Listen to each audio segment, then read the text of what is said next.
안녕하십니까. 지금부터 무릎 관절 발표 시작하도록 하겠습니다. 먼저 무릎 관절에 대해서 먼저 소개해 드리도록 하겠습니다. 무릎 관절은 크게 정강 넉다리 관절의 내측부에, 외측부에, 그리고 무릎 넉다리 관절로 구성되며 굴곡과 신전, 그리고 내외전, 외회전이 가능하기 때문에 자유로운 2인 관절입니다. 그리고 무릎은 걷기와 달리기에서 중요한 생체 역학적 역할을 수행하는데, 먼저 걷기의 흔들기 동안에는 무릎이 굽혀져 다리의 기능적 길이를 줄여 발끝이 지면에 걸리지 않도록 합니다. 그리고 디딤기 단계에서는 무릎이 약간 굽힌 상태를 유지하여 충격 흡수, 에너지 절약, 그리고 엉덩이에서 발끝까지 이어지는 힘 전달을 원활하게 해줍니다. 또한 달리기에서는 큰 속도와 충격을 감당하기 위해 무릎의 굴곡과 신전의 범위가 훨씬 커지게 되며 이로 인해 보다 효과적인 충격 흡수와 추진력이 가능해집니다. 그리고 걷기와 달리기 시 신속하게 방향 전환을 하기 위해서는 무릎 관절의 내외전과 외회전이 이루어져야 하는데, 이러한 기능은 부드러운 방향 전환을 가능하게 하고 비틀림 스트레스를 줄여주어 부상 예방에도 기여합니다. 다음으로 무릎의 안정성에 대해서 말씀드리도록 하겠습니다. 무릎의 안정성은 뼈의 형태보다는 인대, 관절 주머니, 반달 연골, 근육과 같은 연부 조직들이 관절들의 위치를 유지하면서 안정성을 확보해줍니다. 다음으로 제가 발표를 맡은 부분은 원위 대퇴골, 비골과 경골, 쓸개골에 대해서 말씀드리도록 하겠습니다. 먼저 원위 대퇴골의 가장 큰 기은 내측과 외측과입니다. 이 두 구조는 경골과 맞닿아 무릎 관절을 형성하는 관절 용기이며 서로 비대칭적인 형태를 가지고 있어 무릎의 굴곡과 신전의 같은 움직임에 영향을 줍니다. 다음으로 관절 용기 위쪽에는 내측 상과와 외측 상과가 위치하고 있는데, 이는 측부인대가 부착하는 돌출 부위로서 무릎의 안정성을 담당합니다. 그리고 두 관절 융기 사이에는 이 융기 사이 페임이 위치하고 있으며, 이곳은 십자인대가 위치하는 공간을 말합니다. 이 융기 사이 페임은 비교적 좁은 구조로 이루어져 있어 앞쪽 십자인대가 손상되기 쉬운 해부학적 특징을 가지고 있습니다. 그리고 외측과와 내측과 함께 여기 융기 사이 고랑을 형성하고 있는데, 이 고랑은 쓸개골 뒷면과 관절하여 쓸개 대퇴 관절을 잃고 특히 가쪽 관절면이 더 도출되고 경사가 가파른 형태입니다. 이러한 구조 덕분에 무릎 움직임 동안 쓸개골이 고랑 안에서 안정적으로 위치할 수 있게 됩니다. 또한 외측구와 내측구는 관절면을 덮고 있는 연골에서 희미하게 윤곽이 보이는 부분으로 무릎을 완전히 폈을 때 경골의 앞쪽 가장자리가 전달되는 구조입니다. 그리고 뒤쪽에는 오금면이 위치하는데, 이 부위는 관절 주머니가 부착되는 지점으로 무릎 관절의 뒤쪽 구조적 기반을 제공합니다. 이와 같이 원위 대퇴골은 여러 구조들이 서로 연결되어 무릎의 안정성과 운동 기능을 담당하게 됩니다. 다음으로 비골과 경골에 대해서 설명드리도록 하겠습니다. 먼저 비골부터 설명하겠습니다. 비골은 무릎 자체는 직접적인 기능을 하지 않지만 가늘고 긴 뼈로서 정강뼈의 외측을 지지해 무릎의 정렬을 유지하는 데 도움을 줍니다. 그래서 비골머리, 비골두는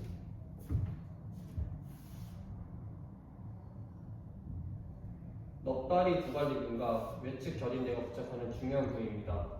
또한 비골은 몸쪽과 먼 쪽의 정강 종아리 관절을 통해 정강뼈의 외측면에 단단히 붙어 있습니다. 다음은 정강뼈, 즉 경골입니다. 경골의 주요 기능은 체중을 무릎에서 발목으로 전달하는 것입니다. 몸쪽 경골의 끝 부분에는 안쪽과 가쪽 관절 용기가 크게 돌출되어 있으며, 이 부위가 먼쪽 대퇴골을 만나 무릎 관절을 형성합니다. 이 관절 용기들의 윗면은 넓고 평평한 구조를 이루는데, 이를 정강뼈 고원이라고 합니다. 정강뼈 고원에는 대퇴골의 관절 용기를 받아주는 두 개의 관절면이 존재합니다. 내측 관절면은 약간 오목한 반면 외측 관절면은 평평하거나 약간 볼록한 형태입니다. 두 관절면 중앙에는 윤기 사이 윤기가 있고 이는 내측 결절과 외측 결절로 이루어져 있으며 정중선을 기준으로 관절면을 분리합니다.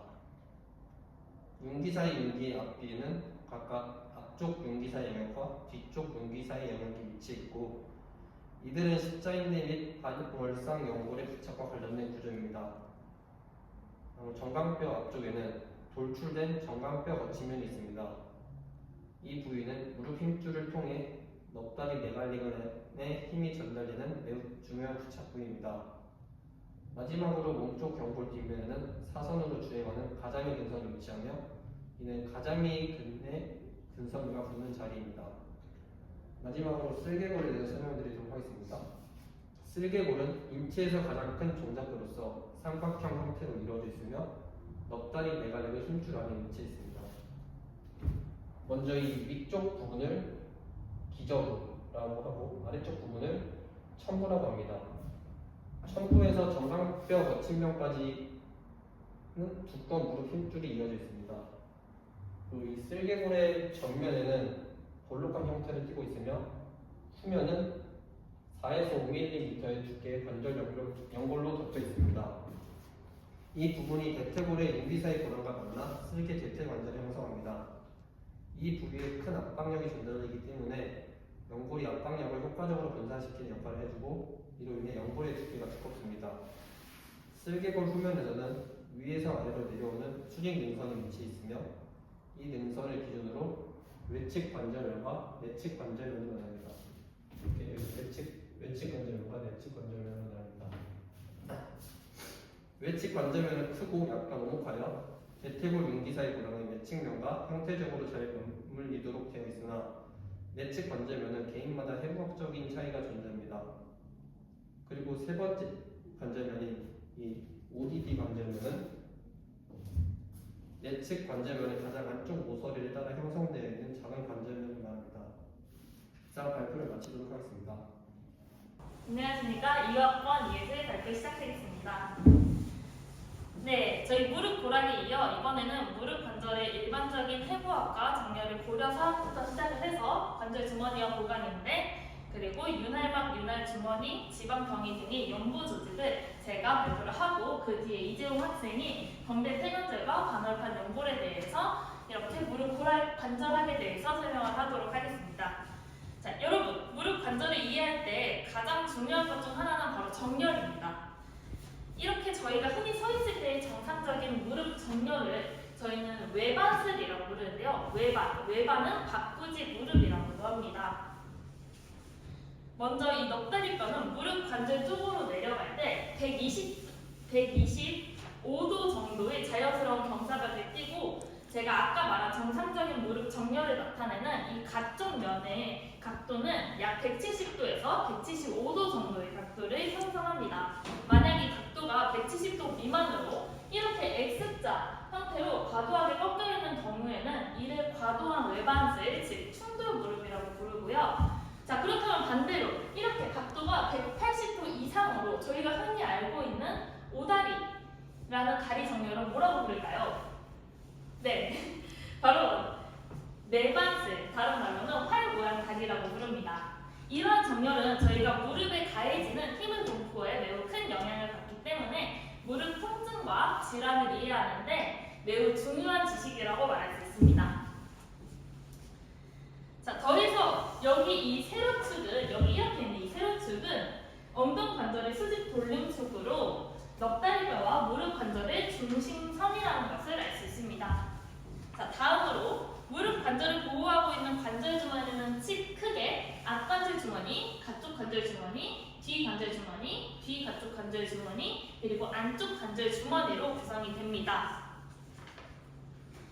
이 관절 주머니는 단순히 막으로 이루어진 것이 아니라 주변의 인대와 근육 힘줄에 의해서 아주 튼튼하게 이렇게 보강이 되는데요. 이 표를 통해서 각 관절 주머니의 영역을 보강하는 주요 구조물을 확인할 수 있습니다. 여기 먼저 앞 관절 주머니는 무릎뼈의 가장 자리와 무릎 힘줄에 부착이 되고요. 무릎 지지띠 섬유들에 의해서 보강이 됩니다. 그리고 뒤 관절 주머니는 비노금 인대와 하오금 인대와 같은 주요 인대와 오금근 등의 근육 그리고 힘줄에 의해서 보강이 되고요. 다음으로 뒤 가쪽 주머니는 활오금인대, 뒤 가쪽 관절 주머니는 활오금인대, 가쪽 경골인대, 그리고 오금근의 힘줄 등에 의해서 보강이 됩니다. 이 뒤 가쪽 주머니의 특징으로는 여기 뒤에서 가쪽 이 복잡한 회전 안정성에 기여를 합니다. 마지막으로 무릎의 안정성에 되게 핵심적인 역할을 하는 것이 바로 안쪽 관절 주머니입니다. 이 안쪽 관절 주머니는 안쪽 인대와 반막근과 같은 힘줄에 의해서 보강이 됩니다. 이렇게 무릎의 앞면에서는 앞 관절 주머니를 보강하는 넉다리뼈의 근육들과 인대들이 나와 있는데요. 이 해부학적 그림은 무릎이 앞면, 그리고 뒷면, 안쪽면, 가쪽면에서의 이러한 5가지의 관절 주머니와 보강 구조물들이 어떻게 얽혀 있는지에 대해서 시각적으로 보여주고 있습니다. 자, 다음으로 무릎 관절 내외의 중요한 연고 조직이 윤활망, 윤활주머니, 지방패드에 대해서 제가 설명을 해드리도록 하겠습니다. 이들은 무릎 관절을, 저희 무릎 관절은 어떻게 움직여요? 무릎 관절은 이렇게 앉았다, 일어났다, 그리고 막 회전을 할 때 되게 많은 움직임이 있잖아요. 이러한 여러 움직임에서 되게 원활한 움직임을 위한 보호구에 되게 필수적인 조직들입니다. 먼저 윤활막은 관절 주머니 속을 덮는 되게 얇은 막으로 무릎 관절 주머니의 속면에 존재합니다. 이 막은 관절액을 분비해서 연골에 영양을 공급을 하고 마찰을 줄여주는 역할을 합니다. 다음으로 윤활 주머니는 주머니 모양의 조직으로 점액이 들어있습니다. 자, 여기서 퀴즈. 자, 무릎에는 몇 개의 윤활 주머니가 들어있을까요? 네. 무릎에는 무려 14개의 윤활 주머니가 존재를 합니다. 이는 조직 사이의 이음부에서 주로 형성이 되면서 마찰을 감소시키는 역할을 합니다. 여기서 조직 사이 이음부란 힘줄, 인대, 피부, 뼈, 관절 주머니, 근육 등을 포함하는 것을 말합니다. 마지막으로 지방덩이는 관절 내 주위에 존재하는 지방성 충전 구조물입니다. 주요 역할로는 움직이는 부위들을 마찰을 감소시키고, 자, 이 슬개골 밑에 여기 무릎 아래쪽에 위치한 슬개하 지방덩이가 되게 대표적이라고 말할 수 있습니다. 즉, 윤활막과 윤활주머니, 지방덩이는 모두 저희가 관절이 굴러갈 때 이렇게 굴러가잖아요. 이 관절이 굴러갈 때 마찰을 줄여주고 잘 굴러가게 해주기 때문에 저희같이 체육을 좋아하는 사람들에게는 되게 필수적인 연구 조직들이라고 알 수 있겠죠. 자, 감사합니다. 여기까지 발표를 마치겠습니다. 혹시 질문 있으실까요? 없으시면 마치도록 하겠습니다. 감사합니다. 안녕하십니까. 2학번 이지용 발표 시작하겠습니다. 먼저 경대퇴관절이 어떻게 생겼는지부터 말씀드리겠습니다. 먼저 먼쪽 넙다리뼈에 볼록한 관절유기가 있고 몸쪽 정강뼈에 평평한 관절유기가 있습니다. 이 두 관절유기가 만나 저희가 아는 무릎 관절인 경대퇴관절이 완성됩니다.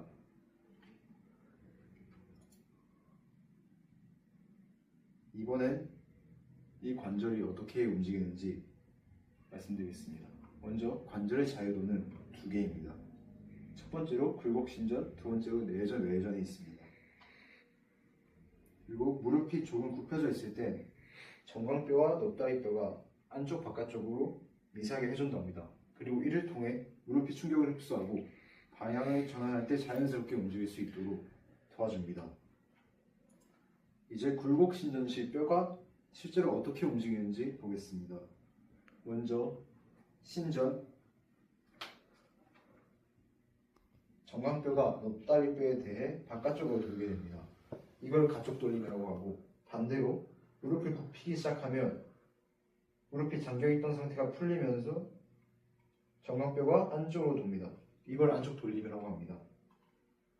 다음은 경대퇴관절의 기전을 보도록 하겠습니다. 무릎이 약 90도 정도 굽혀진 상태에서는 약 40도, 50도에서 정도까지 축회전이 가능합니다. 하지만 무릎이 완전히 펴진 상태에서는 인대들이 팽팽하게 긴장하기 때문에 거의 회전이 일어나지 않습니다. 그래서 걸을 때나 뛸 때 특히 체중이 실릴 때 무릎이 너무 돌아가지 않도록 안정적이게 되는 것입니다. 네, 이렇게 경대퇴관절 구조에 대해서 구조, 자유도, 그리고 굴곡, 신전, 회전, 기전까지 알아봤습니다. 혹시 궁금한 점 있으십니까? 없어요. 이상 발표를 마치겠습니다. 감사합니다. 안녕하세요. 관절운동 형상학 파트를 맡게 된 이지우입니다. 그럼 발표를 시작하겠습니다. 저는 총 5개의 파트를 발표할 예정인데요. 제일 처음으로는 관절운동 형상학입니다. 우선 관절운동 형상학이란 관절별 사이에서 일어나는 동작을 뜻합니다. 저희가 움직일 때 작동되는 모든 관절 움직임입니다. 이 중 구르기, 미끄러짐, 스핀이라는 3가지 중요 움직임이 있습니다. 이것들을 관절이 어떻게 움직이는지 알 수 있는 작동 원리라고도 할 수 있는데요. 이것들이 자연스레 이루어져서 관절이 움직이고 작동할 수 있게 되는 것입니다. 그럼 더 자세히 들어가서 구르기란 타이어가 그냥 길을 따라 구르는 것이라고 생각하시면 이해하기 쉬우실 겁니다. 그리고 하나의 관절면상에 다수의 점이 다른 관절면상의 다수의 점과 만나는 움직임입니다. 다음은 슬라이드인데요. 슬라이드는 스키가 눈 위를 미끄러지듯이 움직이는 형상입니다. 마지막으로 스피는 팽이가 제자리에서 도는 것처럼 생각하시면 됩니다. 하나의 관절면상의 한 점이 다른 관절면상의 한 점과 만나는 회전 운동입니다. 핵심적으로 순수한 구르기만이 일어나게 된다면 관절면이 이탈하기 때문에 구르기와 활주와 결합하여 동시에 발생하게 됩니다. 돌림은 회전 운동 시 주로 발생합니다. 또한 관절은 볼록된 면과 반대로 들어가 있는 오목한 면이 있습니다. 그래서 2개의 관절이 연결되어 작동할 수 있는 원리입니다. 이때 볼록면이 오목면에 대해 움직일 때 구르기와 슬라이드는 서로 반대 방향으로 움직이게 되고 오목면이 볼록면에 대해 움직일 때는 구르기와 슬라이드가 서로 같은 방향으로 움직이게 되는 것입니다. 다음인데요. 여러분, 기능의학 수업을 열심히 들었다면 무릎의 자유도는 몇인지 다들 아시겠죠? 몇일까요? 네, 맞습니다. 자유도는 2입니다. 그중 저는 신전과 굴곡에 대해 자세히 설명드리려 합니다. 신전이라고 하는 무릎을 펴는 행위인 신전을 할 때 사용되는 근육으로는 넙다리 4갈래근이 사용됩니다. 또한 경골과 대퇴 관절 윤기가 사용됩니다. 이때 경골과 대퇴 관절 사이에서 일어나는 작용에 대해 간단히 설명해 드리자면 경골은 대퇴에 대해 앞쪽으로 구르고 미끄러집니다. 그리고 반대로 대퇴는 경골에 대해 앞쪽으로 구르되 뒤쪽으로 미끄러지게 되는 것입니다. 그러면 이렇게 신전이 이루어지게 되는 것입니다. 다음으로는 무릎의 나사직 돌림입니다. 무릎의 나사직 돌림이라고 하면 좀 어려워 보이지 않나요? 하지만 그렇지 않습니다. 무릎의 나사직 돌림은 쉽게 얘기해서 무릎을 신전할 때 발생하는 자동적 회전 운동을 뜻하며 가장 안정적인 상태로 잠그는 것을 뜻합니다. 마치 나사를 고정하는 것과 같다고 해서 붙여진 이름입니다. 그렇게 이해하면 쉽겠죠? 그럼 왜 이런 현상이 발생하는지 궁금하지 않으신가요? 왜냐하면 넙다리뼈의 안쪽 관절윤기의 관절면이 가쪽 관절윤기보다 더 길고 더 크기 때문입니다. 자, 그럼 어떻게 잠기는지 설명해 드리겠습니다. 무릎을 펼 때 마지막 5도에서 10도 구간을 잠기게 됩니다. 또한 오픈 체인과 클로즈 체인이 존재하는데요. 오픈 체인은 개방 사슬로 경골이 바깥쪽으로 회전하게 되면서 무릎이 완전 신전되어 잠기는 것입니다. 그럼 반대로 클로즈 체인은 폐쇄 사슬로 대퇴골이 안쪽으로 회전하게 되면서 무릎이 완전히 신전되어 잠기게 되는 것입니다. 그럼 풀림도 있어야겠죠? 풀림은 완전된 신전 무릎을 다시 굽히기 시작할 때 잠긴 상태를 풀어주는 반대 방향의 회전이 먼저 일어나야 합니다. 여기서 가장 중요한 근육인 오금근의 수축으로 종아리뼈를 안쪽, 즉 내회전으로 당겨서 잠기에 풀어주게 되는 것입니다. 다음으로는 무릎의 굽힘, 즉 굴곡에 대해 설명해 드리려고 합니다. 굴곡은 앞서 말씀드린 신전과 그냥 반대의 개념입니다. 신전은 다리를 펴는 것이었다면 굴곡은 그냥 무릎을 구부리는 움직임입니다. 여기서 주로 사용되는 근육으로는 넉다리 뒷근육입니다. 또한 굽힘이 발생할 때 경골과 대퇴가 사용되는데 여기서 경골에 대한 대퇴의 움직임은 가쪽 돌림이고 대퇴에 대한 경골의 굽힘은 안쪽 돌림입니다. 움직임 요소에 대해서도 말씀드리자면 구르기가 뒤쪽으로 움직이는데 이것이 굴곡 각도와 운동 범위를 만드는 중요 움직임입니다. 또한 미끄러짐이 앞쪽으로 움직이게 되면서 구르기 때문에 넉다리뼈가 관절별 뒤로 탈구되는 것을 방지하고 관절의 안정적인 중심을 유지합니다. 이 둘은 관절의 안정성을 유지하기 위해 서로 반대 방향으로 작용합니다. 다음은 무릎의 내외전, 외회전입니다. 내외전, 외회전. 무릎은 굴곡과 신전 외에도 회전이 가능하며 특히 내외전은 무릎 기능과 안정성에 깊이 관여합니다. 무릎 내외전은 경골이 대퇴골에 대해 안쪽으로 돌아가는 움직임입니다. 이때 아주 중요한 것이 있는데요. 그건 바로 이 회전이 완전 신전이 된 상태에서는 불가능하다는 것입니다. 그럼 우선 외회전을 말씀드리겠습니다. 외회전은 경골이 대퇴골에 대해 바깥쪽으로 돌아가는 움직임입니다. 주요 근육으로는 대퇴 이등분으로 외회전의 강력한 주둔근입니다. 다음은 내외전인데요. 내외전은 종아리뼈가 넉다리뼈에 대해 안쪽으로 돌아가는 움직임입니다. 이때 주요 근육은 오금근입니다. 오금근은 내외전의 핵심적인 주동근이자 잠김 해제를 전담합니다. 그래서 결론적으로 무릎의 회전 운동, 즉 내외전과 외회전은 굴곡된 상태에서만 가능하며 외회전은 주로 넉다리 두 갈래근에 의해 무릎 안정화에 기여하고 내외전은 오금근에 의해 무릎의 잠김 해제를 담당하는 중요한 역학적 기능을 수행하게 된다는 것입니다. 마지막으로 경대퇴관절 운동 형상학 중 내외전, 외회전을 말씀드리고 끝마치도록 하겠습니다.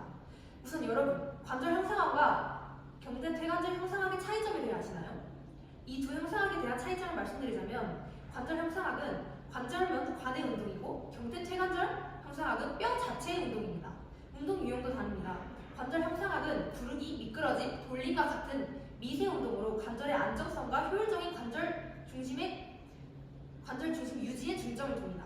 하지만 경대퇴관절 형상학은 굴곡, 신전, 회전과 같은 거시적 운동으로 가동 범위와 움직임의 방향에 중점을 둡니다. 왜 제가 이 두 개의 차이점에 대해 말씀드리고 시작하냐면 제가 이 두 개의 차이점을 모르고 헷갈렸기 때문입니다. 자, 그럼 본격적으로 이 파트를 설명해 보겠습니다. 경대퇴관절 운동 형상학의 정의로는 종아리뼈의 긴 축을 중심으로 넉다리뼈에 대해 안쪽 또는 바깥쪽으로 움직이는 돌아가는 움직임입니다. 무릎 관절의 핵심이 되는 부분이라고도 할 수 있습니다. 그렇지만 이 중에서 아주 중요한 핵심이 있는데요. 이 회전은 반드시 무릎이 굴곡된 상태에서만, 무조건 굴곡된 상태에서만 일어날 수 있다는 말입니다. 그럼 왜 그렇게 해야 하느냐? 그 이유로는 무릎이 완전히 신전되면 관절이 나사직 돌림 메커니즘으로 잠겨서 회전이 구조적으로 아예 차단해지기 때문입니다. 그럼 내회전과 외회전의 역할에 대해서도 말씀드리겠습니다. 외회전은 무릎을 잠그는 역할에 관여하며 대퇴이등분이 주요 주동근으로 사용됩니다. 범위는 약 15도 내외로 내회전보다 범위가 넓다고 생각하시면 됩니다. 반대로 내회전은 무릎의 잠김을 해제하는 필수적이라 할 수 있는 굴곡을 시작하는 시작점입니다. 여기서 오금근이라는 가장 중요한 주동근으로 내측 및 햄스트링이 사용되며 범위는 약 10도 내외로 제한적입니다. 외회전이 내회전보다 약 2배 정도 가동 범위가 있다고 생각하시면 이해하기 쉬우실 겁니다. 마지막으로 이 회전 운동의 제한 요소를 말씀드리겠습니다. 회전 범위의 끝에서 십자인대와 축부인대의 장력이 증가하여 무릎이 비정상적인 뒤틀림을 방지합니다. 이 회전 운동이 과도하게 일어나지 않도록 막는 구조물들이 이 무릎을 직접 보호하게 해주는 셈입니다. 그럼 이상으로 관절 운동 형상학과 경대퇴관절 운동 형상학에 대한 발표를 마치겠습니다. 경청해주셔서 감사합니다. 혹시 질문이 있을까요? 없으면 정말 끝마치도록 하겠습니다. 감사합니다. 안녕하십니까. 오늘 저는 우리 몸에서 가장 중요한 관절 중 하나인 무릎 관절을 보호하는 4가지 인대에 대해 발표하겠습니다. 우리 몸의 4가지 인대는 내측 축부인대, 전방 십자인대, 후방 십자인대 4가지 인대를 이루어져 있습니다. 그리고 질문 하나 하겠습니다. 혹시 이 4가지 인대 중에 가장 흔히 손상되는 인대는 어느 인대인지 말해볼 사람 있습니까? 이 발표를 듣게 된다면 정답을 다 알게 되실 겁니다. 먼저 내측 측부인대를 설명하겠습니다. 내측 측부인대는 무릎의 안쪽에 위치하며 대퇴골과 경골을 연결합니다. 이 인대의 가장 중요한 역할은 무릎 관절이 안쪽으로 과도하게 꺾이는 것, 즉 외반되는 것을 방지합니다. 또한 무릎 바깥쪽에 강한 충격을 받았을 때 내측 측부인대, 즉 MCL이 손상될 수 있습니다. 반면에 외측 측부인대는 무릎의 바깥쪽에 위치하며 이 인대는 무릎이 바깥쪽으로 과도하게 꺾이는 것, 즉 내반되는 것을 방지합니다. MCL 손상에 비해서 상대적으로는 드물지만 무릎 안쪽에 강한 충격을 받게 되면 충격이 올 경우 손상될 수 있습니다. 다음은 전방 십자인대로 네 가지 인대 중에 가장 흔히 손상되는 인대입니다.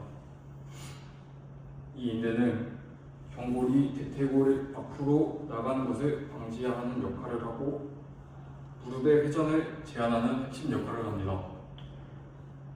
ACL 전방 십자인대 손상은 농구, 스키, 축구 등 갑작스러운 방향 전환이나 점프, 착지가 많은 스포츠에서 주로 발생합니다. 마지막으로 후방 십자인대에 대해 설명하겠습니다. 후방 십자인대는 전방 십자인대 ACL의 대칭점에 위치하며 경골이 대퇴골에 비해 뒤로 밀려나가는 것을 막아줍니다. 전방 십자인대에 비해 손상 빈도는 낮지만 손상이 발생하면 심각해집니다. 이것으로 발표를 마치겠습니다. 혹시 질문 있으신 분 있으실까요? 없으시다면 발표를 마치겠습니다. 감사합니다. 안녕하십니까. 이어고 나승록 발표 시작하도록 하겠습니다. 저는 오늘 전방 십자인대와 후방 십자인대 그리고 두 인대 손상에 대해 발표하도록 하겠습니다. 먼저 전방 십자인대입니다. 전방 십자인대는 대퇴골과 경골을 사선으로 연결해주고 이제 경골이 앞으로 밀리는 것을 방지해주는 인대입니다. 그리고 방향 전환이나 점프 착지처럼 갑작스러운 움직임에서 무릎의 안쪽 긍정성을 유지하는 핵심 역할을 하고 있습니다. 자, 후방 십자인대입니다. 후방 십자인대는 전방 십자인대와 반대로 경골이 뒤로 밀리는 역할을 맡고 있습니다. 그리고 특징적으로 ACL보다 더 두껍고 강한 인대입니다. 그래서 손상 빈도가 낮습니다. 다음으로는 전방 십자인대 손상입니다. 질문 하나 드리겠습니다. 스포츠 중에 가장 많이 다치는 인대가 무엇일까요? 바로 전방 십자인대입니다. 이유는 크게 두 가지가 있습니다. 첫 번째 이유는 점프 착지, 그리고 급 전진, 방향 전환 같은 상황에서 근골이 앞으로 당기는 힘, 그리고 무릎의 회전력이 동시에 발생하기 때문입니다. 두 번째 이유는 구조적 이유입니다. 후방 십자인대에 비해 얇고 약한 인대이기 때문입니다.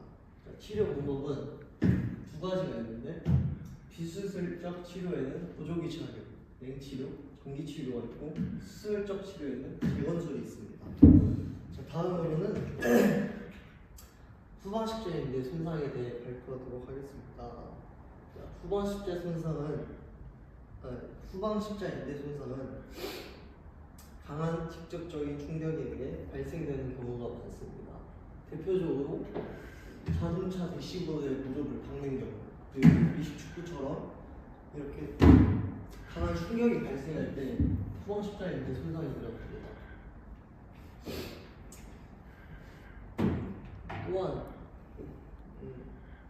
또한 후방 십자인대는 매우 강한 인대이기 때문에 혼자서 다치지 않습니다. 일단 전방 십자인대와 내측 측부인대와 인대 같은 이런 큰 인대들과 같이 다치게 됩니다. 치료 방법에는 ACL과 비슷하지만 거의 비수술적 치료를 많이 하게 됩니다. 왜냐하면 PCL은 회복력이 좋아서 비수술적 치료를 많이 사용하게 됩니다. 이상으로 발표 마치도록 하겠습니다. 감사합니다. 안녕하십니까. 강원대학교 이상학번 박원환입니다. 저는 이어서 슬개대퇴 관절에 대해서 발표하겠습니다. 먼저 슬개대퇴 관절은 슬개골의 관절면과 대퇴골의 윤기 사이 고랑 사이에 있는 경계면으로, 이 왼쪽 그림은 이제 대퇴골 원위골의 관절면 구조입니다. 여기 이제 흠이 보이는데, 이 흠이 슬개골이 실제로 미끄러지면서 움직이는 레일 역할을 하고, 또 무릎을 굽히고 펴는 동안 이 슬개골은 위아래 위치가 지속적으로 바뀌게 됩니다. 그 다음 오른쪽 그림은 이제 슬개골의 앞쪽 면인데, 이제 이 뒷대사부근의 힘줄, 그리고 이제 슬개골의 힘줄, 그리고 양쪽 지지대들이 이 슬개골을 안정적으로 자리 잡게 해주는 기능을 하고 있습니다. 그 다음에 이제 슬개대퇴 관절이 안정적으로 움직이려면 이제 메갈레근의 조절, 그리고 관절면들의 적합성, 그리고 지지대 섬유들에 의한 수동 제한이 이제 필요하고, 이 세 가지가 이제 균형 있게 작동을 해야 됩니다. 그 다음에 대표적으로 슬개골 앞쪽 통증은 이제 마라톤이나 사이클 선수들에게 일반적으로 발생하는 슬개대퇴 증후군이라는 것이 있습니다. 이제 다음으로 슬개대퇴 관절의 운동 형성학에 대해 말씀드리겠습니다. 먼저 이제 무릎의 굴곡과 신전인데, 이제 무릎을 굽히면 슬개골은 아래쪽으로 이동하고, 이제 필 때는 다시 슬개골이 위쪽으로 이동합니다. 이게 이제 단순해 보이지만 슬개골은 이제 실제로는 각도에 따라서 접촉면과 압력이 세밀하게 달라집니다.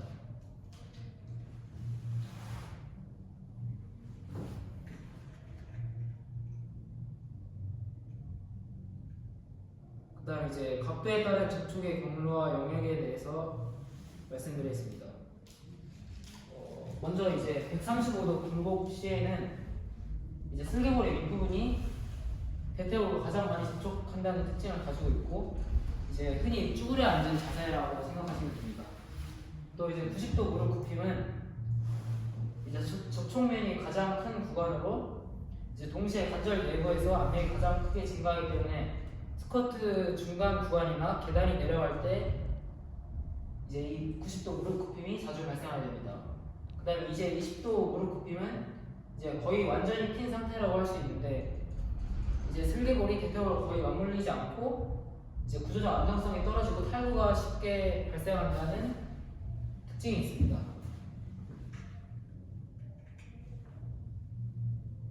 이제 다음으로는 이제 135도 굽힘과 90도 굽힘, 60도 굽힘에서 이제 특징을 조금 더 실제 움직임과 연결해서 설명한 내용인데, 이제 먼저 그림으로 설명해 드리면, 이제 이 윗부분 그림은 슬개골이 아래에서 위로 이동하는 경로, 그리고 이 아래 그림은 뒤쪽 관절면이 어디에 닿는지가 표현되어 있는 그림입니다. 이제 무릎의 135도 굽힘은 이제 슬개골이 윤기 사이 고랑 밑에 놓이게 되어 대퇴골 윤기 사이 고랑을 메우게 됩니다. 또 이러한 위치에서 슬개골의 가쪽 테두리와 자투리 관절면은 넉다리뼈와 관절 접촉을 공유하고 있습니다. 또 90도와 60도 굽힘 사이에서 슬개골은 대퇴골 윤기 사이 고랑과 잘 맞물리게 되어 대퇴와 슬개의 관절 접촉면이 최대화됩니다. 이제 그러나 무릎뼈 뒷면에 3분의 1만 접촉하게 되고, 이제 강력한 네갈레근 활성으로 주어진 관절 압력이 무릎 관절에 매우 큰 수치로 상승하게 됩니다. 이제 다음은 20도 굽힘인데요. 이제 20도 굽힘을 통해 무릎뼈와 고랑 사이의 역학적 맞물림이 상실하게 되고, 이제 20도 굽힘은 완전히 신전한 상태인데, 이때 슬개골 윤기 사이 고랑과 슬개 상지 패드의 근위에 놓이게 됩니다. 이때 네갈레근이 이완되어 있다면 슬개골이 대퇴골에 대해 자유로운 움직임이 가능하게 하고, 이제 하지만 접촉면이 거의 없어 슬개골의 탈구에 아까 말한 대로 취약하게 됩니다. 이상입니다. 발표를. 안녕하십니까. 무릎 타트 발표를 맡게 된 이도경입니다. 발표 시작하겠습니다. 대퇴사두근은 대퇴신경에 의해 지배를 받습니다. 팔꿈치에 있는 상하삼두근처럼 무릎의 유일한 펌 근육물인 대퇴사두근은 단 하나의 말초신경으로 인해 지배됩니다. 그래서 대퇴신경이 마비되면 무릎형 근육 전체가 마비되는 결과가 생깁니다. 반면 무릎의 굴곡근과 회전근은 여러 신경들의 지배를 받는데 주로 운동신경과 정강 부분에 의해 지배됩니다.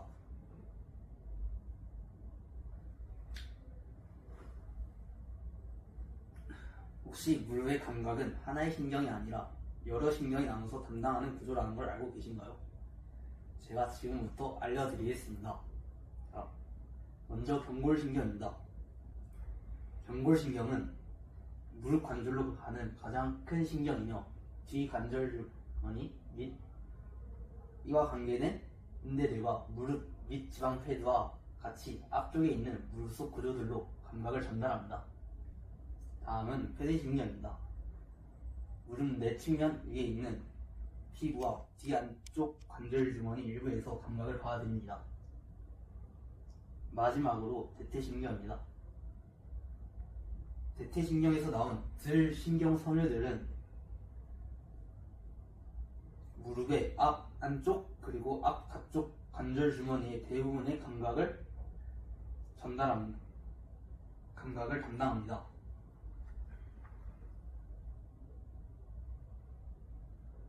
다음은 무릎 근육 기능입니다. 무릎의 근육은 크게 두 개의 근육 무리로 설명이 됩니다. 대퇴사두근, 굴곡과 회전으로 나눌 수 있습니다. 대퇴사두근은 대퇴직근, 외측강근, 내측강근으로 구성되고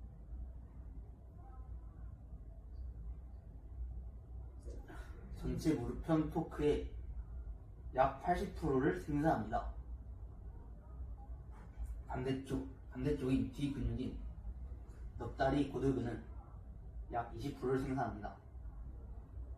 오늘은 무릎의 신경지배, 관절의 감각신경 지배, 그리고 무릎 근육 기능에 대해 알아보았습니다. 감사합니다. 안녕하십니까. 이번 발표를 하게 된 스포츠학과 정강호라고 합니다.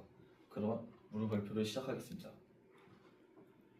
먼저 무릎의 편 근육 기전입니다. 무릎을 펴는 데 관여하는 근육은 넙다리 네갈래근입니다. 이 근육은 넙다리 고등근, 가쪽 넓은 근, 안쪽 넓은 근, 중간 넓은 근으로 구성되어 있습니다. 그리고 허벅지 앞쪽에 위치한 가장 강한 근육근입니다. 특히 가쪽 넓은 근이 전체 힘의 약 80%, 다리 고등근의 약 20% 정도를 담당합니다. 뇌 근육은 힘줄로 모여 슬개골에 붙고 다시 경골로 이루어지게 됩니다. 이 구조를 통해 넙다리 네갈래근이 수축하면 슬개골을 당기게 되고 그 힘이 경골로 전달되어 무릎이 펴지게 됩니다. 이 전체 과정이 무릎의 편 근육 기전입니다. 이번에는 기능적 고려사항입니다. 먼저 등하리 협성입니다. 고정된 상태에서 근육에 힘을 주어 무릎 관절을 안정시키는 역할을 하게 됩니다. 그 다음은 편심활성입니다. 걷거나 착지할 때 네갈래근이 늘어나게 되며 충격을 흡수하게 되고 무릎이 급하게 굽혀지지 않도록 제어하게 됩니다. 마지막으로 등심활성은 근육이 짧아지면서 힘을 내는 작용으로 점프나 오르막을 오를 때 나타나게 됩니다. 즉, 네갈래근은 상황에 따라 서로 다른 방식으로 작용하며 무릎 안정성, 충격 흡수, 추진력에 중요한 역할을 하게 됩니다. 무릎의 네갈래의 작용입니다. 네갈래근이 수축하면 무릎을 펴는 방향의 내적 토크가 발생하게 됩니다. 반대로 중력이나 외부 저항은 무릎을 굽히는 방향의 외적 토크를 만들게 됩니다. 스쿼트 하강 시 외적 토크가 커지고 네갈래근은 이를 버티기 위해 편심성 수축을 하게 됩니다. 특히 기립성 활동에서는 내적인 토크와 외적인 토크가 같거나 커져야 합니다. 그래야 자세를 유지하게 될 수 있게 됩니다. 무릎이 90도로 굽혀졌을 때 외적 모멘텀이 가장 길어 토크가 최대가 됩니다. 무릎이 펴질수록 외적 복근은 줄어들게 됩니다. 그래서 깊은 스쿼트에서 내갈레근에 가장 큰 부하가 걸리게 됩니다. 내적 복근은 무릎이 50도에서 70도 정도 굽혀져 있을 때가 최대입니다. 너무 굽혀지거나 완전히 펴지게 되면 근육 길이와 효율이 떨어져 내적 복근은 감소하게 됩니다.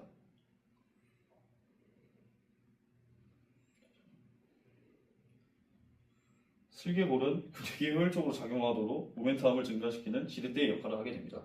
그래서 같은 힘으로도 더 큰 회전력이 생기며 무릎의 안정성과 신전력이 향상됩니다. 편근육 지연은 내갈레근의 약화로 인해 마지막 15도에서 20도 구간에서 무릎을 끝까지 펴지 못하게 되는 현상입니다. 이 구간에서는 내적 토크가 가장 작고 외적 토크는 상대적으로 커지기 때문에 힘의 균형이 깨지게 됩니다.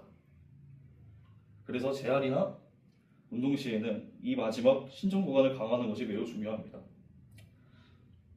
이상으로 발표를 마치겠습니다. 혹시 질문이 있으십니까? 없으시다면 여기서 발표를 마치겠습니다. 감사합니다. 안녕하십니까. 박준찬 발표 시작하겠습니다. 무릎 관절 중에서도 가장 강력한 힘을 견뎌내야 하는 곳이 어딘지 아시나요? 네, 맞습니다. 바로 무릎 냅다리 관절입니다. 여러분 혹시 걷기, 뻗은발 올림, 계단 오르기, 쪼그려 앉기 중 어떤 활동이 가장 큰 압박력을 발생시킬까요? 네, 바로 쪼그려 앉는 자세가 가장 큰 압박력을 발생시킵니다. 걷기는 체중의 1.3배, 뻗은발 올림의 수행 동작 동안 체중의 2.6배, 계단을 오르는 동안 체중의 3.3배. 그렇다면 쪼그려 앉기는 체중의 몇 배일까요? 네, 바로 무려 8배입니다. 놀랍게도 체중의 8배나 가까운 힘이 무릎뼈 아래 연골을 누르고 있습니다. 그렇기에 스쿼트나 쪼그려 앉기 자세를 하게 됐을 때 무릎에 통증이 오게 되는 것입니다. 그렇다면 왜 무릎을 굽힐수록 기하급수적으로 힘이 커지는 걸까요? 그 이유는 두 힘의 벡터의 합에 있습니다. 무릎뼈는 돌의 역할을 합니다. 여기서 보시면 위쪽에서는 내갈래 힘이 당기고 아래쪽에서는 무릎 힘줄이 당깁니다. 무릎을 굽히게 되면서 두 힘 각도가 줄어들면 압박력이 여기서 급격하게 증가하게 됩니다. 하지만 무릎을 굽힐수록 압박력도 커지지만 무릎뼈와 넓다리뼈가 닿는 접촉 면적이 같이 넓어지게 되면서 관절이 버틸 수 있는 힘이 생기게 됩니다.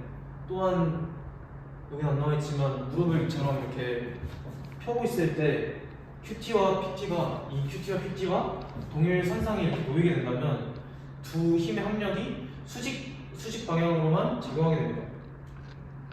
그렇게 된다면 압박력은 몇이 될까요? 압박력은 바로 0이 됩니다. 이번에는 무릎뼈의 이동 경로의 중요성에 대해서 알아보겠습니다.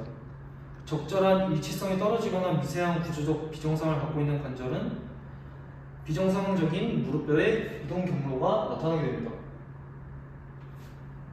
이를 쉽게 비유해서 설명하자면 기차의 레일 상태, 구조의 일치성이 완벽하지 않기 때문에 기차가 달릴 때, 즉 기차가 달리는 것은 무릎이 움직일 때를 뜻하고 레일의 중앙을 따라가지 못하고 자꾸 가쪽으로 쏠리거나 빠져나가게 됩니다. 그리고 궁극적으로 무릎 냅다리 통증 증후군이나 뼈 관절염을 유발하게 됩니다. 이것으로 발표를 마치겠습니다. 혹시 질문이 있으실까요? 없으시다면 발표를 마치겠습니다. 안녕하십니까. 다음 파트 발표의 호주관과 이현입니다. 먼저 무릎뼈 이동 경로에 대한 대퇴사두근의 역할부터 설명드리도록 하겠습니다. 무릎 대퇴관절의 생체 역학에 미치는 중요한 것은 대퇴사두근에 의해 생산된 힘의 크기와 방향입니다. 대퇴사두근은 슬개골을 통해 경골까지 이어진 힘줄 구조를 갖고 있기 때문에 근육이 수축하는 방향, 즉 슬개골이 당겨지는 방향이 됩니다. 따라서 대퇴사두근의 어느 부분이 강하게 작용하느냐에 따라서 슬개골 이 위치, 정렬이 달라지고 슬개 대퇴관절의 압력 및 스트레스가 변합니다. 또한 외측 강간에 의해서 발생되는 각종 힘선에 의해 가쪽과 위쪽으로 무릎뼈를 당기게 됩니다. 다음은 휴각입니다. 위, 앞, 엉덩뼈 가시 한 지점과 무릎뼈의 중심을 연결한 선에 의해 만들어진 대퇴사두근의 합성된 힘줄 사이의 각도를 말할 수 있습니다. 평균적으로 13도에서 15도 정도의 각을 가지고 있습니다. 다음 이제 무릎뼈에 대한 대퇴사두근의 가쪽 당김을 자연스럽게 반대하는 요소들입니다. 먼저 이제 무릎뼈의 가쪽 당김을 상쇄하거나 제한시키기도 하며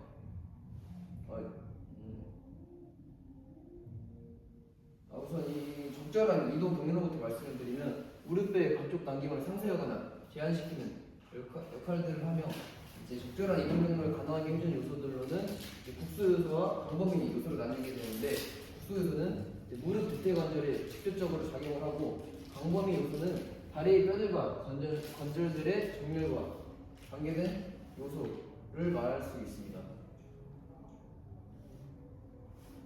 이 국소요소 같은 경우는 이제 슬개골이 관절면 중앙을 따라서 움직이도록 물리적으로 정면을 잡아주는 구조들이 있습니다.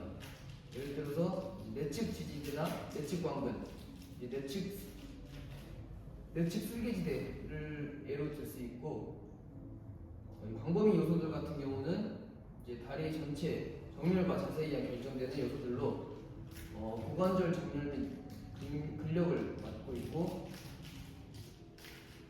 중등근 약화와 무릎 안쪽 붕곡가 증가할 수 있습니다.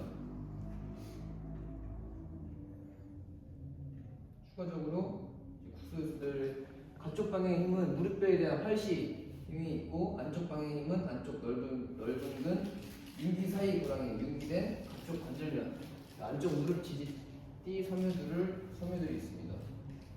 다음으로 광범위한 요소들로는 과도한 무릎의 가쪽 돌림과 박굽이 무릎의 가쪽 팔시 힘을 증가시키고 엉덩관절 벌림 근육을 약화시킵니다.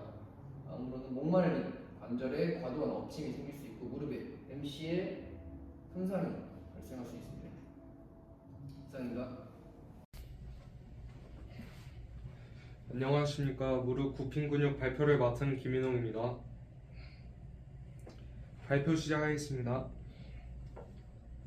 먼저 무릎 뒤쪽을 지나가는 근육들을 살펴보도록 하겠습니다. 슬개근, 봉공근, 대퇴박근, 수락근 이렇게 4가지 근육들이 있습니다. 여기서 비복근도 뒤쪽을 지나긴 하지만 오늘 다룰 그룹에서는 제외됩니다. 그리고 신경을 보시면 넙다리 신경, 폐쇄신경, 궁등신경 이렇게 3가지 신경이 있습니다. 이 신경이 편 근육과는 다른 중요한 차이라고 볼 수 있습니다. 이제 하나씩 근육들을 살펴보도록 하겠습니다. 먼저 방간양근입니다. 허벅지 뒤 안쪽에 위치해 무릎 굴곡과 엉덩이 신전에 관여하는 햄스트링 근육입니다. 다음은 반막약근입니다.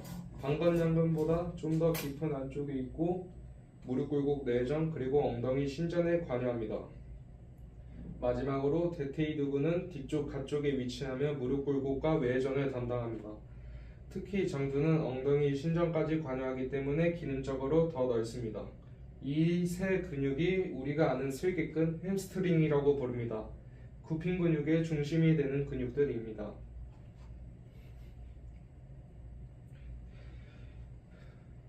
다음은 거의발 근육들에 대해 알아보겠습니다.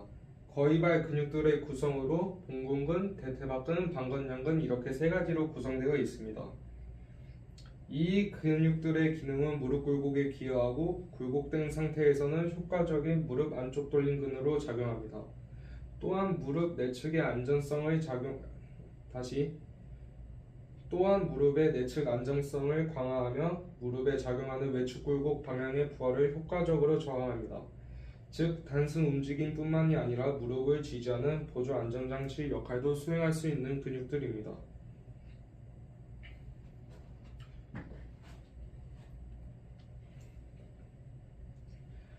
다음은 스라근에 대해 설명해 드리도록 하겠습니다. 스라근은 무릎 뒤쪽 오금의 깊은 층에 위치하며 경골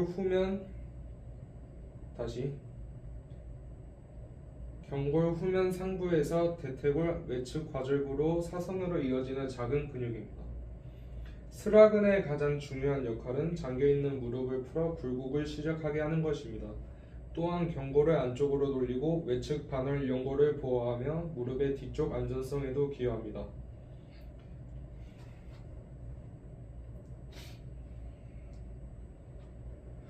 다음은 이제 대퇴골에 대한 경골뼈 운동 현상학에 대한 조절에 대해 알아보겠습니다.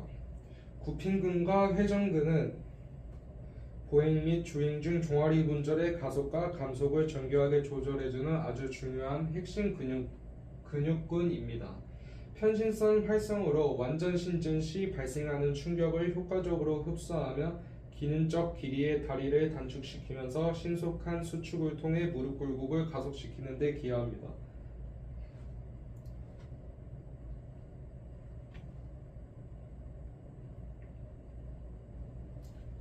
대퇴골에 대한 경골의 움직임을 조절하기 위해 요구되는 근육작용은 단순한 힘 생성보다 훨씬 크고 복합적입니다. 그리고 거위발 근육군은 내측 축부 인대나 후내측 관절낭이 악화되거나 느슨해졌을 때 이를 보완하는 데 역할을 합니다. 편심상 활성 시 거위발 근육들은 대퇴골이 경골에 대해 과다하게 안쪽 돌림되는 것을 억제합니다.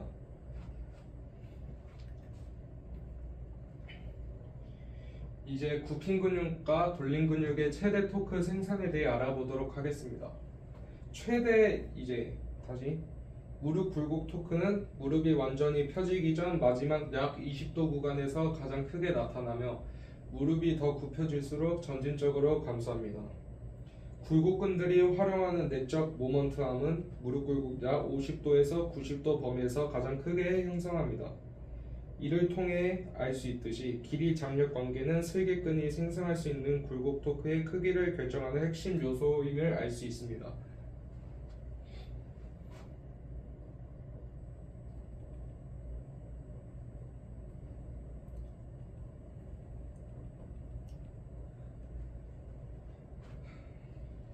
네, 다음은 이제 제가 만든 문제에 대해 설명을 해드리도록 하겠습니다. 다음 중 슬개근에 속하지 않는 근육은 정답은 D. 봉근근근입니다. 봉근근근입니다. 슬개근에는 이제 반망약근, 방광약근, 이제 대퇴이륙은 이렇게 세 가지 근육들로 구성되어 있습니다. 네, 이로써 발표를 마치겠습니다. 감사합니다.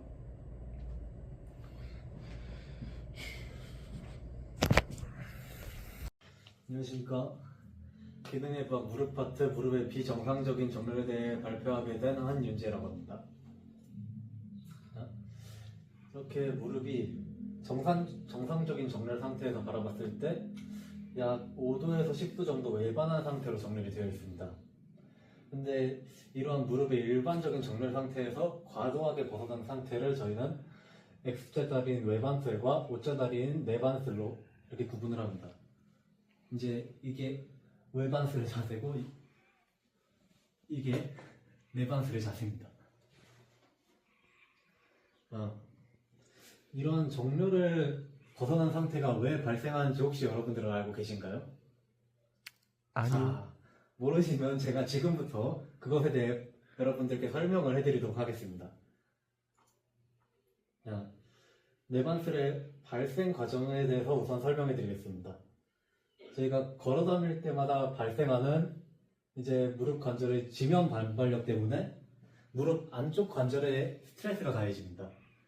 이런 무릎 안쪽 관절의 지속적인 압박력과 스트레스가 발생을 하였을 때 내측 관절의 마모를 초래하고 이러한 내측 관절의 마모는 결과적으로 관절염 및 기타 질환을 발생시키고 저희의 무릎을 이렇게 비정상적인 정렬 상태로 만들게 됩니다.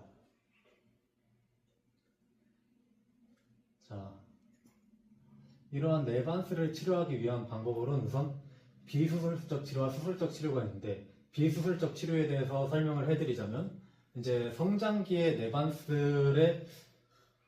내반슬이 발생했을 때는 비교적 이제 잘못된 자세가 원인인 경우가 많기 때문에 내반슬 교정기로 치료를 할 수가 있습니다.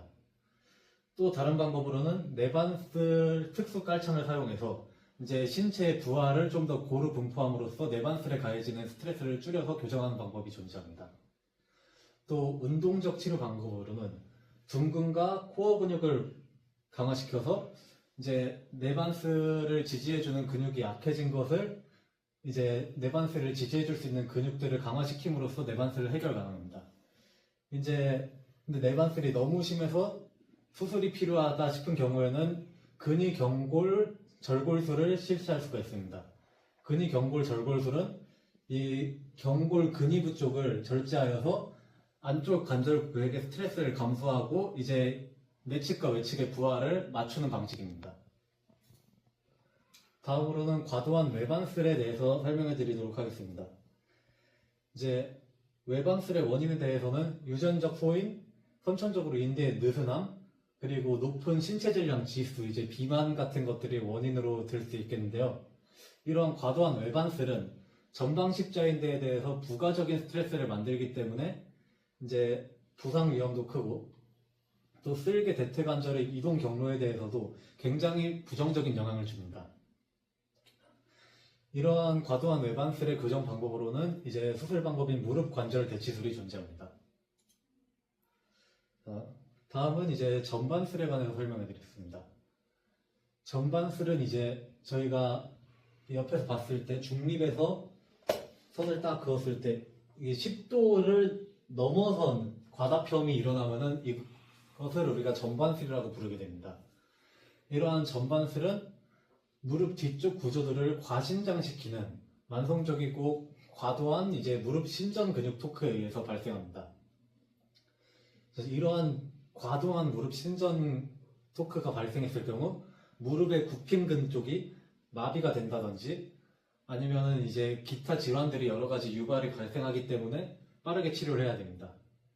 이제 이러한 전반술을 교정하는 방법으로는 뒤꿈치를 높인 테니스화를 착용해서 이 과도한 전반술 상태를 이제 일자로 쫙 정렬하는 방법이 존재하고요. 또 다른 하나의 역할은 기랑근 역할을 할 수 있는 슬백근 이 뒷부분을 강화해가지고 무릎의 과다평을 근육으로 조금 억제하는 방법이 존재합니다. 자, 이상으로 발표를 마치겠고 혹시 질문 있으신 분 계신가요? 없으시면 이것으로 발표를 마치겠습니다. 감사합니다. 안녕하십니까. 이학번 교수입니다. 발표 시작하겠습니다. 저는 오늘 무릎 관절 기능의 파이브학 중에서도 임상적으로 아주 중요한 얘기를 하려고 합니다. 특히 전방 십자인대 재건수 후의 운동, 그리고 핵심 근육인 넉다리 네갈래근, 뒤 넉다리근에 대해 상호작용에 대해 알아보겠습니다. 우선 무릎뼈의 역할을 기준기와 유사성을 들어서 발표해 보겠습니다. 기준기가 무거운 짐을 드는 원리는 무릎 관절이 다리를 펴는 원리와 같습니다. 이 무릎뼈 예시를 든 것처럼 무릎뼈는 지렛대 팔을 길게 해서 넉다리 네갈래근이 더 적은 힘으로도 큰 토크를 발생시키는 것을 돕습니다. 이처럼 임상적 의의로서는 무릎뼈가 없으면 이와 같은 움직임을 만들기 위해 넉다리 네갈래근의 약 2배 더 큰 힘이 듭니다.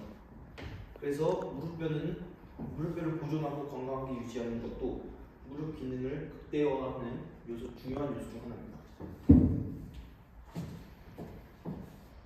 그래서 무릎뼈는 네갈래근의 힘줄을 앞으로 위치시켜서 무릎형 근육에 사용되는 내적인 모멘텀을 증가시킵니다. 결과적으로는 근육에 필요한 부담이 줄어들겠죠. 그림상에서는 A 그림, B 그림 보이실 겁니다.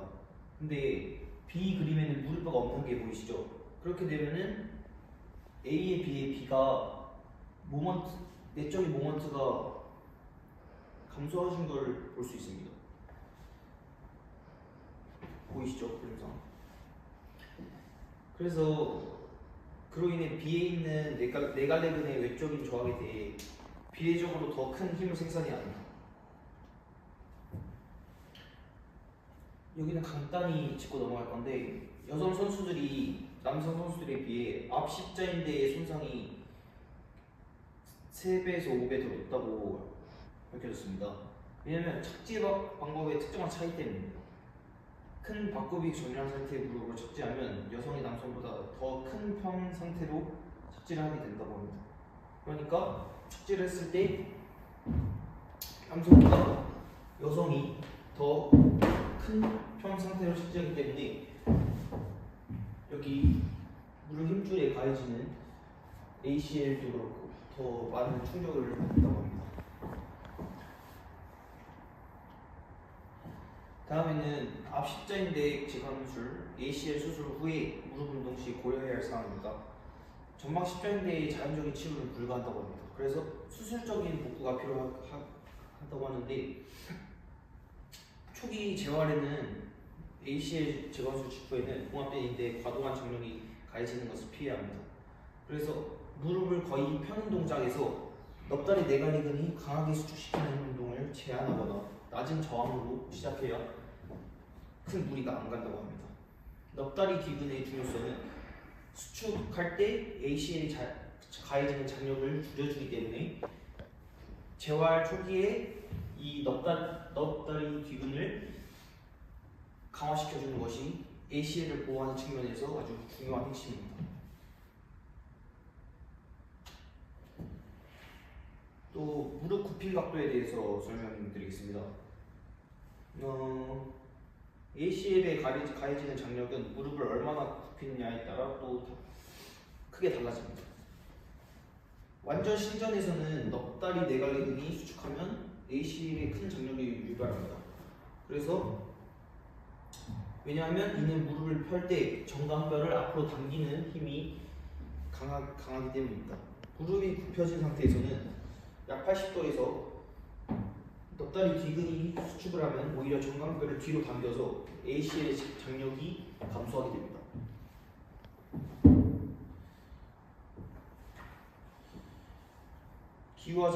비유하자면 무릎을 완전히 펼 때는 넙다리 내관리근은 ACL에 강한 압력을 주게 되면서 가속 페달과 같고 무릎을 굽힐 때는 넙다리 뒤근이 ACL을 보호하는 브레이크 역할을 한다고 생각합니다.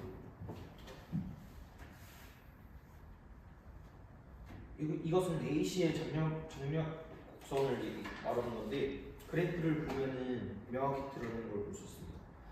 0에서 30도 구간에는 무릎 펴진 구간에서 넙다리 내관리근의 수축이 ACL에 아주 큰 장력을 발생시키는 걸 볼 수 있습니다. 60도 이상 굽힘 상태에서는 굽힘 각도가 깊어질수록 넙다리 뒤근이 활성되어서 ACL에 가해지는 장력이 점점 감소하는 걸 볼 수 있죠.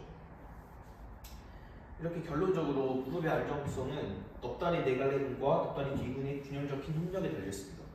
특히 ACL과 같은 인대 구조에서는 무릎이 굽혀지는 각도에 따라 ACL에 가는 장력이 달라지기 때문에 아주 중요한, 정확히 이해한다는 게 중요합니다.